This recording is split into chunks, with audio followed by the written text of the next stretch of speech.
Entender un poco más de lo que significa esta medida está aquí en la edición digital nuestro experto en inmigración, Claro, Jorge Cancino. Jorge, por favor, cuéntenos quiénes se verían más afectados. Como decía el director del Servicio de Inmigración, aquellas personas que en los últimos 12 meses que han pedido ayudas públicas durante un periodo de 12 meses, personas que van a solicitar cualquier tipo de visa o un ajuste de estatus, serían principalmente las que están en el blanco de esta medida. Ahora, Jorge, si una persona recibe una negativa por parte del gobierno, ¿es una decisión que se puede apelar?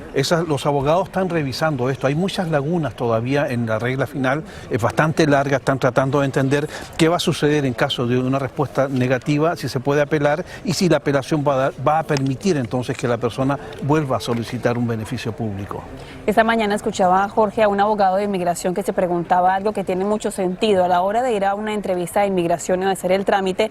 Si una persona, por ejemplo, en total hubiera utilizado $3,000, $4,000, ¿podría devolver esa ayuda para que el gobierno reconsidere su caso? Eso va con la primera pregunta, que en el caso de apelar la persona diga no, yo pago lo que debo, pero que mi trámite pueda continuar nuevamente. No se sabe qué va a ocurrir. Lo que hay que dejar en claro es que la nueva regla va a ser publicado recién el jueves y a partir del jueves durante 60 días va a estar abierta a comentario público. Después de esos 60 días la regla entra en vigor y el gobierno está diciendo que las personas, que las solicitudes de cambio de estatus de beneficio recibidas hasta después de esos 60 días no va a afectar esta regla. Es decir, que todavía hay 60 días para apelarlo. ¿Tú crees que esta nueva regla va a sobrevivir en las Cortes? Los abogados dicen que va a ser demandada, hay que esperar qué dicen los tribunales todavía, porque muchos de los beneficios públicos se han recibido y se han gestionado legalmente.